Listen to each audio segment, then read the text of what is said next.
চ্যানেলে আসছে তোমরা ভীষণ ভালো আছো। আজকে কিবার ভুলে গেছি, আমি রোজ ভুলে যাই। আজকে হচ্ছে বুধবার, আজকে আমাদের একটা বিয়ের ইনভিটেশন আছে শাশুড়ির, কিরকম একটা ভাইয়ের মেয়ের বিয়ে। তো শাশুড়ি তো গতকালকেই চলে গেছে, আর এখন বাজে হচ্ছে সন্ধ্যে 7টা। আমি পবিত্র আর মেয়ে এখন বেরোচ্ছি, আর শ্বশুর অলরেডি বেরিয়ে গেছে। আর আমরা এখন এসেছি নিচে গল্প করার জন্য।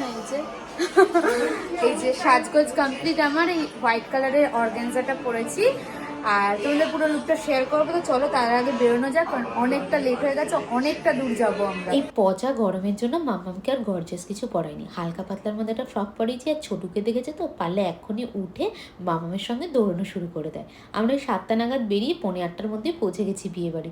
এসে বেশ কিছুক্ষণ গল্প সল্প করে নিয়েছি। এবার এসে আমরা একটু ফটো তুলবো বলে প্রথমে যাকে দেখালাম সে হচ্ছে আমার বড় যা, এটা হচ্ছে মামি শাশুড়ি। আর এই অ্যাশ কালারের শাড়ি পরা হচ্ছে আমার সেজো যা।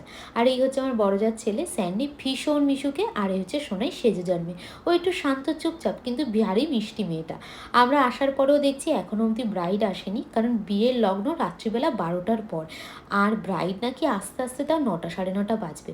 তাই সুযোগ বুঝে আমরা একটু ব্রাইডের সিটে বসে সবাই মিলে ফটো শটো তুলে নিয়েছি। বিয়ে বাড়িটা কিন্তু ভারী সুন্দর, আর সাজিয়েছে কিন্তু বেশ সুন্দর করে, জানো তো। ফটো তোলার জায়গাগুলো কিন্তু বেশ সুন্দর সুন্দর রয়েছে। আমার বড় জায়ের ছেলে ভারী মিশুকে আরও সবার দিকে এত বেশি খেয়াল রাখে। এই যে ও কিন্তু স্টার্টার নিয়ে চলে এসছে, ওই রেশমি কাবাব, তারপর হচ্ছে ফিশ ফিঙ্গার। আমার রিসেপশনের দিন ওই বারবার করে আমার কাছে একটা খাবার নিয়ে এসে বলছিল, কাকিয়া এটা খাও, কাকিয়া ওটা খাও। ও ভারী সবার খেয়াল রাখতে পারে। মাম্মাম একটুখানি দাঁড়িয়ে দাঁড়িয়ে আমাদের সাথে কাবাব মুখে ছোঁয়াচ্ছিল, আর পবিত্র এখানে চলে এসছে মকটেল কাউন্টারের সামনে। সুন্দর একটা সেলফি কর্নার করেছে, কিন্তু আমার একটাও এখানে ফটো তোলা হয়নি। পবিত্র আর আমি যতটা না স্টার্টার খেয়েছি, তার থেকে কিন্তু ওই ড্রিঙ্কসই বেশি খেয়েছি। আর পুরো ব্যাঙ্কোয়েটে যেহেতু এসি ছিল, তাই গরমে কিন্তু অতটা কষ্ট হয়নি। আর আমার শাশুড়ি মাকে কেমন লাগছে গো, অবশ্যই কিন্তু কমেন্ট করে জানিও। উনি একটা বালুচারি শাড়ি পরেছে, ওই মাঝে আমি যখন শাড়ির বিজনেস করছিলাম তখন আমার কাছ থেকেই নিয়েছিল। আর এই যে এটা হচ্ছে বিয়ের জায়গা, যেখানে না সুন্দর একটা ওই চিমনি টাইপের লাগানো আছে, কারণ বিয়ের সময় যে যজ্ঞটা হয় সেই যজ্ঞটা যাতে কোনো কারোর প্রবলেম না হয় তার জন্য। এই সিস্টেমটা আমার বেশ ভালো লাগলো আর নতুনত্ব লাগলো। আর মাম্মা তো গিয়ে ওখানে নিজের সঙ্গী পেয়ে গেছে, ব্যাস ও তো তার সঙ্গেই খেলাধুলা শুরু করে দিয়েছে।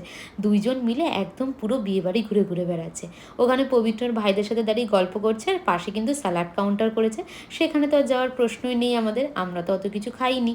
আর এখানে দেখো দুজন মিলে দুজনকে গলা জড়িয়ে ধরে, কতই না ওরা চেনা জানা মানুষ, তাই জন্য গলা জড়িয়ে আলিঙ্গন করছে। সুযোগ বুঝে আমি একটু ক্যামেরাটা অন করে নিজের মেকআপটা ঠিক করে দিলাম। আমি সুন্দর করে সেজে গুজে কোথাও যাই, সেদিনকারে আমি ফটো তুলতে ভুলে যাই। আর নর্মাল টাইমে যে আমি যে কত ফটো তুলি। আর বেশি লেট না করে খেতে বসে পড়েছি। Naan, chana, fish butter fry, simple pulao, mutton, মাছের একটা আইটেম, আর নিরামিষদের জন্য অনেক কিছু রয়েছে। আমরা অত কিছু আর নেবো না, শুধু পোলাও, মাটন আর ওই নান চানা খেয়েই চলে আসবো, কারণ যা গরম পড়েছে যেতে যেতে নইলে অনেক কষ্ট হবে। আর এইখানে করেছে হচ্ছে আইসক্রিম কাউন্টার আর মিষ্টি কাউন্টার। মিষ্টি তো আমি খাই না, কারণ আমার এমনি তেতোমে, মিষ্টি আমার পছন্দ হয় না। তো এখানে একটু কুলফি আইসক্রিম নিয়ে নিই, খাওয়া দাওয়া করে তারপর বাড়ি বেরোতে হবে। খাওয়া দাওয়া শেষে ফাইনালি ব্রাইড এসে পৌঁছেছে এখন। তাই মাম্মাকে পাঠিয়ে দিয়েছি ব্রাইডের কোলে, মানে ব্রাইড নিজেই ওকে নিয়ে নিয়েছে, ফটো তুলছে সবার সাথে। আমরাও 2-4টে একটু ফটো তুলেছি, সেগুলো এবার তোমাদের সাথে শেয়ার করে নিই।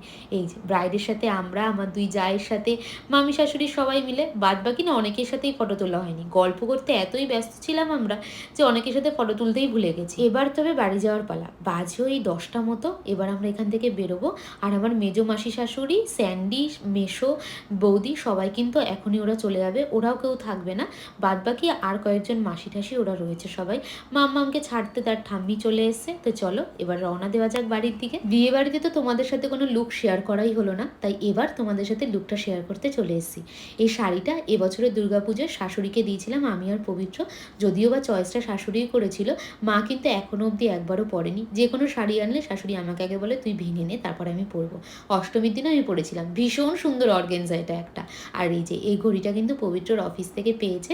তো এবার এটা টাঙিয়ে নিই, তারপর আবার তোমাদের সাথে গল্প করছি। হ্যালো এভরিওয়ান, তো এখন বাজে হচ্ছে 11:30, আর আমাদের এসি বাড়িতে যখন 10:30 বাজে, এসে সমস্ত কিছু ফ্রেশ করিয়েছি মাম্মাকে, সমস্ত বিছানা জেরে ওকে রেডি করে দিয়েছি। আর এখন আমি জাস্ট মুখটা একটু ধুবো, ধুয়ে ঘুমিয়ে পড়বো। বিয়ে বাড়ি দুর্ধর্ষ কেটেছে, কারণ আমার বিয়ের সময় আমি যাদেরকে দেখেছিলাম, আমি অনেক রিলেটিভ এমন আছে যাদেরকে চিনি না ঠিক মতো এখনো অবধি, কারণ সেরকম একটা আমার কোনো অকেশনে যাওয়া হয়নি এখনো অবধি বিয়ের পর থেকে। তো সবার সঙ্গে দেখা হয়ে ভীষণ ভালো হয়েছে। আজকে একটা প্রায় গ্র্যান্ড ওয়েডিং ছিল আজকে একটা। কালকের দিনটা আমার জন্য ভীষণ স্পেশাল। তোমাদের সাথে এই ব্লগটা আমি কালকেও কন্টিনিউ করব। আমার সেই স্পেশাল দিনের সমস্ত মুহূর্তগুলোকে তোমাদের সাথে শেয়ার করবো। এবং আমার তো ভীষণ পরিমাণে পালপিটেশন হচ্ছে, আমার ইভেন বিয়ে বাড়িতে গিয়ে কেমন একটা টেনশন হচ্ছে যে কালকে আমি কী করবো, আর এখানে নাকে দেখো কী করছে। আমি জানি না কালকে কী হবে। তো যাই হোক, আজকের ব্লগটা এই টেনশনের সাথে এখানেই শেষ করছি আজকে রাতের জন্য। আবার কালকে সকালবেলা দেখা হবে। তো গুড নাইট, আগে রাতারি ঘুমিয়ে পড়ি। কালকে সকালবেলা অনেক কাজ, অনেক প্রেশার, অনেক টেনশন। তো চলো দেখা হচ্ছে কালকে সকাল। Hello everyone, good morning and welcome back to the channel. তো এখন বাজে সকাল 8টা। আমি যেরকমটা বলেছিলাম কালকে রাতের ব্লগটা কিন্তু আমি আজকে কন্টিনিউ করবো, সেটাই করছি। সকালবেলা উঠেছি অনেকক্ষণ আগে, বাট ওই উঠেই মোবাইল নিয়ে বসে পড়া ওইটা ঠিক হয়নি। আর যেহেতু আজকে একটা স্পেশাল দিন, রাত্রিবেলা আমার একবারের জন্য ঘুম ভাঙেনি। মাম্মা কালে একটু সাউন্ড স্লিপ দিয়েছিল, তাই জন্য ও জাগেনি আর আমারও তো এনে জাগনা হয়নি। আজ স্পেশাল দিন এটাই যে মাম্মা আজকে থেকে স্কুল যাবে। আমি এটা গত মাস থেকে না মার্চ মাস থেকে প্রসেসিং স্টার্ট করেছি। গিয়ে কথা বলা বা স্কুল খোঁজা, অনেক দিন ধরে খুঁজছিলাম কোনটা রাইট এজ হবে ওর জন্য, সমস্ত কিছু ডিসিশন নিয়ে। তো ফাইনালি আজকে থেকে স্কুল স্টার্ট। আর তোমাদের সাথে একটা ক্লিপ শেয়ার করছি তার আগে, যে জবে থেকে আমি প্রসেসিংগুলো স্টার্ট করেছি সেই সমস্ত কিছু নিয়ে। তো দেখো। Hey everyone, welcome back to the channel. আশা করছি তোমরা ভীষণ ভালো আছো। আজকে হচ্ছে বুধবার, আজকে 27 মার্চ 2024।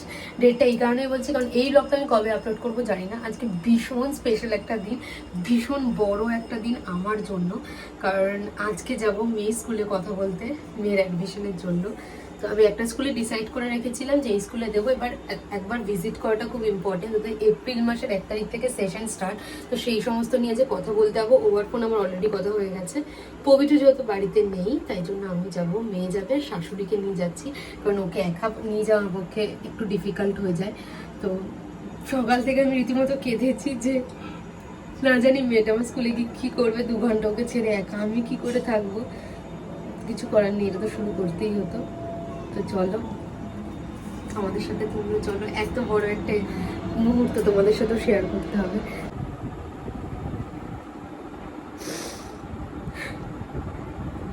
চলো যাই।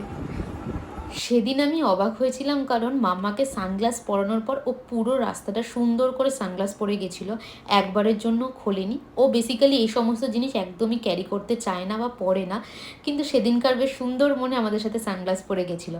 আমি যখন ওভার ফোনে স্কুলের প্রিন্সিপালের সাথে কথা বলেছিলাম তখন তিনি বলেছিলেন 1 বছর 8 মাস থেকে ওদের অ্যাডমিশনটা স্টার্ট হয়, তবুও একবার বাচ্চাকে নিয়ে ওদের স্কুলে ভিজিট করতে বলেছিল, ওরা দেখে তারপর বলবে।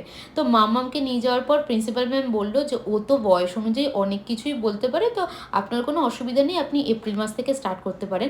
বাট আমি একটু টাইম নিয়েছিলাম যে না, এত ছোটোবেলা থেকে আমি দেবো না, 1 মাস অন্তত যাক। তাই জন্য আমি বলেছিলাম যে মে মাস থেকে শুরু করব। চলো এবার আজকের দিনে ফেরা যাক। তাড়াতাড়ি করে কাজগুলো সেরে নিয়ে। আমার তো বুকের ভিতরটা কেমন হচ্ছে যে কী করবে গিয়ে, একদম অচেনা পরিবেশ। যদিও বা ওকে যখন ভর্তি করতে গেছিলাম তখনও খুব ভালো করে ওদের সাথে মিশে গেছিলো, ওদের সাথে গিয়ে বসেও ছিল। আর জানি না আজকে কী করবে। পবিত্র বাড়িতে রয়েছে, পবিত্র করছে প্লিজ বাড়িতে থাকো, যাতে দুজনে মিলে একসাথে যেতে পারি। তো চলো তাড়াতাড়ি কাজগুলো করে দিই। এটা নিয়ে আমি টেনশন করছিলাম যে ঘুম থেকে উঠবে কি না, কিভাবে কি করবে, কিভাবে আমি ওকে রেডি করাবো। বাজে এখন বেলা 9টা, মাঝে মাঝেও কিন্তু 8টা সাড়ে 8টার মধ্যে উঠে যায়, কিন্তু আজকে কি হয়েছে কে জানে, কিছুতে ম্যাডাম উঠতেই চাইছে না। তো চলো ওকে রেডি করানো যাক। রেডি হয়ে গেছে, এবার আমরা বেরিয়ে পড়বো। বাজে ওই 11টা 10 মতো। তো চলো স্কুলে যাই। এবার বলি একটা বাজে জিনিস ঘটে গেছে, সেটা হচ্ছে আমি ওকে ভর্তি করিয়েছিলাম 11:30 সেশনটায়, কিন্তু আজকে স্কুলে আসার পর শুনছি যে এত প্রখর গরমের জন্য ওরা সেই সেশনটাকে আগে করিয়ে নিয়েছে, মানে ওই 11:30 সেশনটা 8টা 15-এ। তাই না পবিত্র এখান থেকে অফিস চলে যাচ্ছে, আমাকে তুলে দিয়েছে টোটোয়, কারণ এই বড় বড় দুটো বক্স নিয়ে আমি বাইকে করে যেতে পারবো না। তো বাড়ি আসার পর আমার চেয়ে বেশি এক্সাইটেড তো কাকারা রয়েছে, এসেই আগে বলছে যে কেন ওকে স্কুলে নিল না। আমি বলছি বাবা ওকে স্কুলে নিয়েছে, ওরা আমাকে কোনোভাবে ইনফর্ম করতে ভুলে গেছে, আর ওদের প্লে গ্রুপের হোয়াটসঅ্যাপ গ্রুপটা আমাকে অ্যাড করতে ভুলে গেছে। আমি পরশুদিন একবার কল করেছিলাম, বাট কোনো কারণে সেটাও ওরা মিস করে গেছে, তাই আমাকে ইনফর্ম করতে পারেনি। আর তাই বললো আগামীকাল আবার নিয়ে যেতে, 8টা 15 থেকে স্কুল হবে এখন, তারপরে যখন টেম্পারেচারটা নর্মাল হয়ে যাবে তখন কিন্তু আবার 11:30 থেকে স্কুল হবে।